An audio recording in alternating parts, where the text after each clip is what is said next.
And we're live. Welcome to the first kind of segment of Let's Build a Setting. So it was going to be Let's Build a World, and I've kind of have moved from that because each setting is going to have its own world, or maybe the setting is in the same world that you built.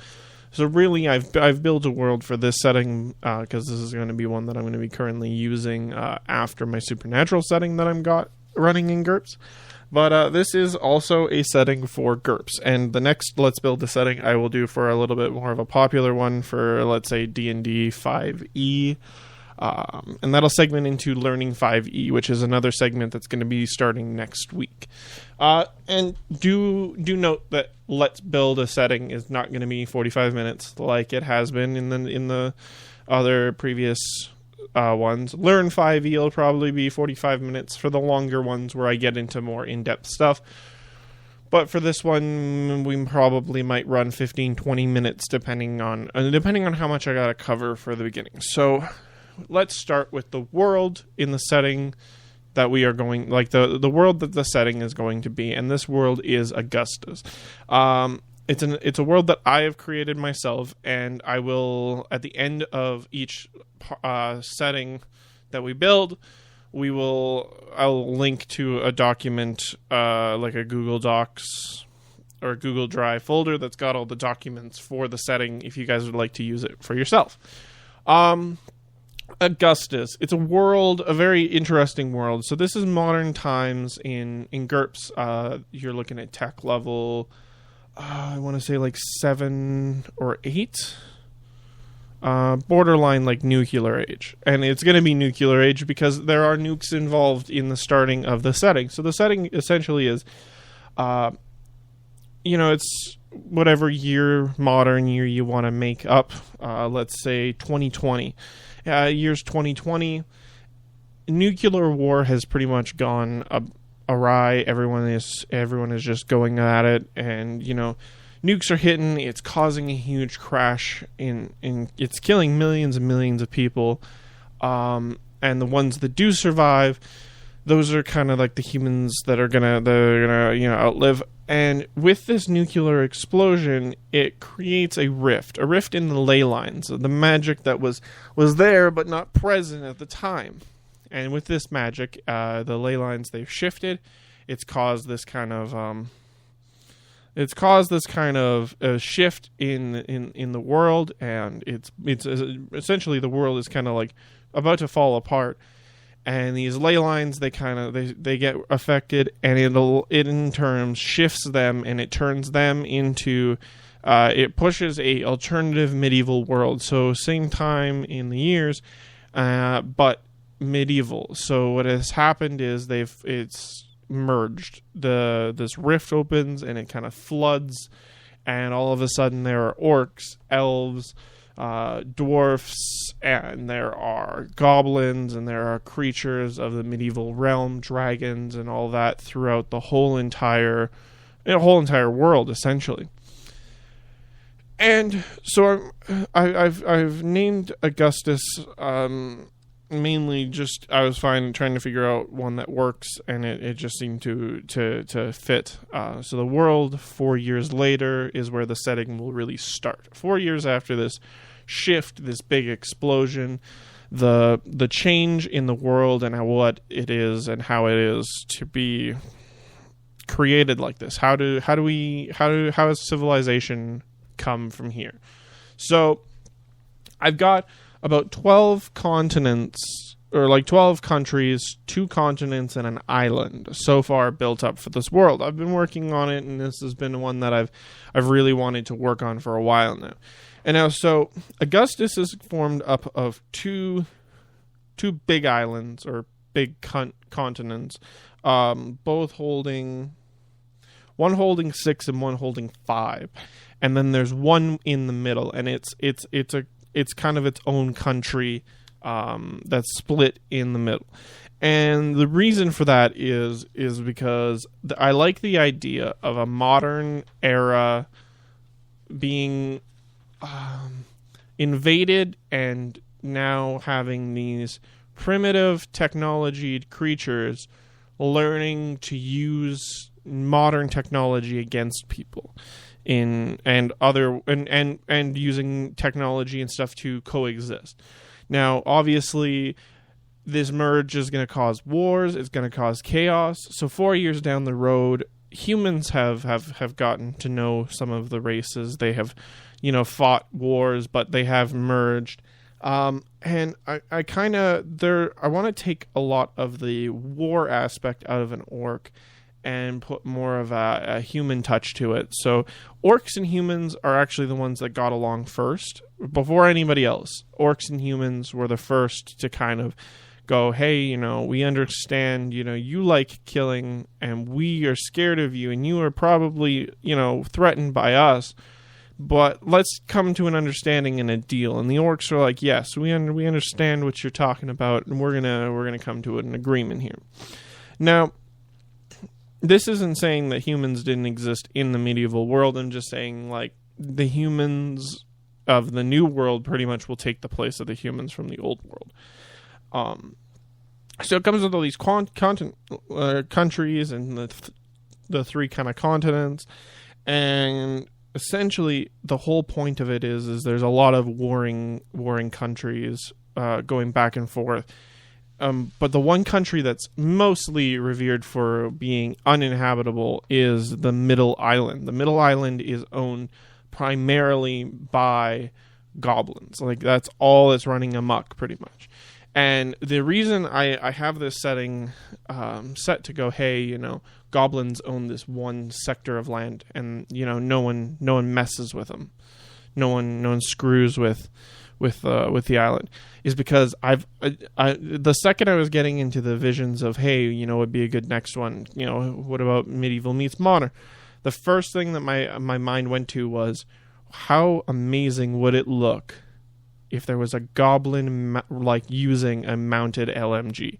It's just like they took over a military base. It's like a jungly forest, and you've got one of these goblins just planted on one of the on an LMG sitting at the front gate, ready to go.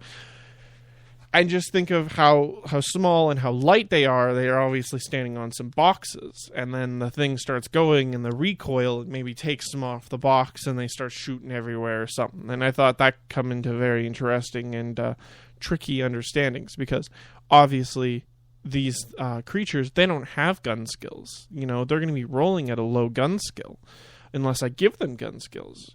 So if they roll at a low gun skill, there's a lot more chance for them to miss, but a lot deadlier chance for them if they've got an LMG. So it's a catch-22, and you gotta chance it. You gotta go, hey, we got a 50-50 chance that this guy misses us. I mean, there's a good chance he does, but also a good chance he blows our freaking brains out. So I like that idea, and I like the idea of like a magic meets metal world, like guns and all that. Awesome.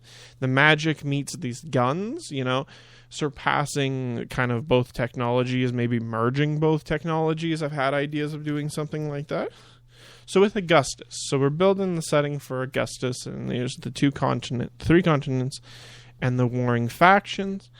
The main races would be humans, elves, orcs, goblins, dwarfs, and I did throw in giants. I let giants roam one whole area by themselves, and that's it. That's all they're going to be heard from, because not for this exact campaign story, but for another kind of story and campaign setting that I want to play, I will be calling upon Augustus, the world, again, and using those giants as a thing.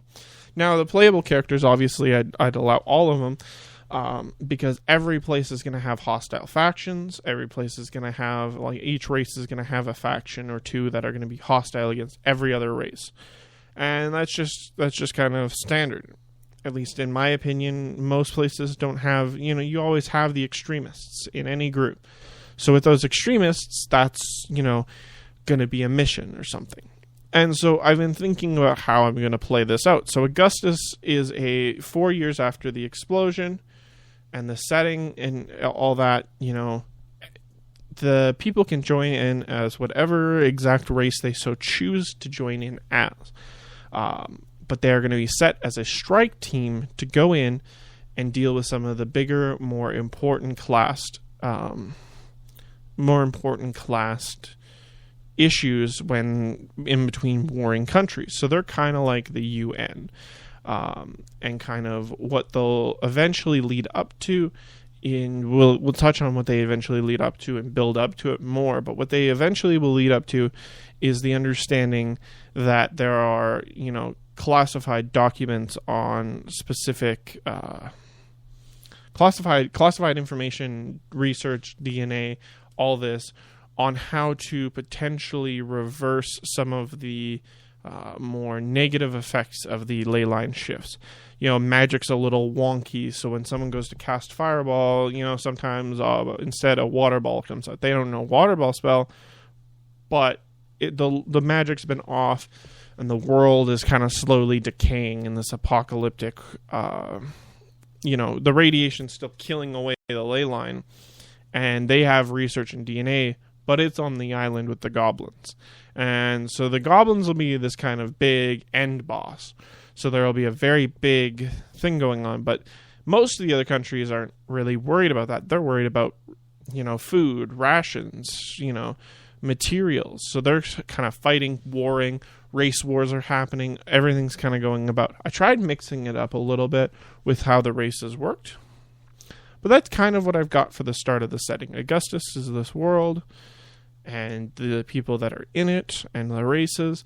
And next time we touch on this, which will be a couple weeks from now, I will have put a little bit more into it, and we'll have maybe the storyline. I do know that the way it is you're in an apocalyptic kind of world. The world is like, there's still lush green forests, but there's also still like these wastelandy deserts, or wasteland has has gotten rid of a lot of, the nuclear explosions have kind of turned urban areas into ruins, and turned more grassy areas into, some of them into plains, and others it's become a lush green forest. So imagine pretty much any apocalyptic setting you can throw it into pretty much any place. But what I'm thinking is more of the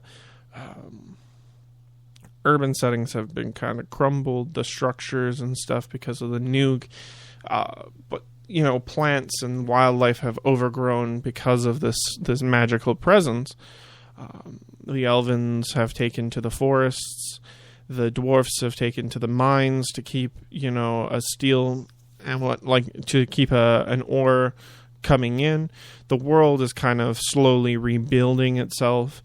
And then they realize the world is actually not rebuilding itself, and the world is trying to revert to, nature. And the humans want to stop that. And so that's where the strike team comes in, is they come in to kind of help keep the world from just reverting and completely destroying everything that everybody's working towards. As I said, today was going to be a little bit of a shorter one. I wasn't sure how long everything was going to be, so I think I'm going to aim for about 15 minutes to 20 minutes at a time, depending on how much. Unfortunately, I didn't have a whole hell of a lot. My weekend was a little bit busier than I expected. Either way, next time there'll be a little bit more, and it'll give you a little bit more of the storyline and the setting-wise.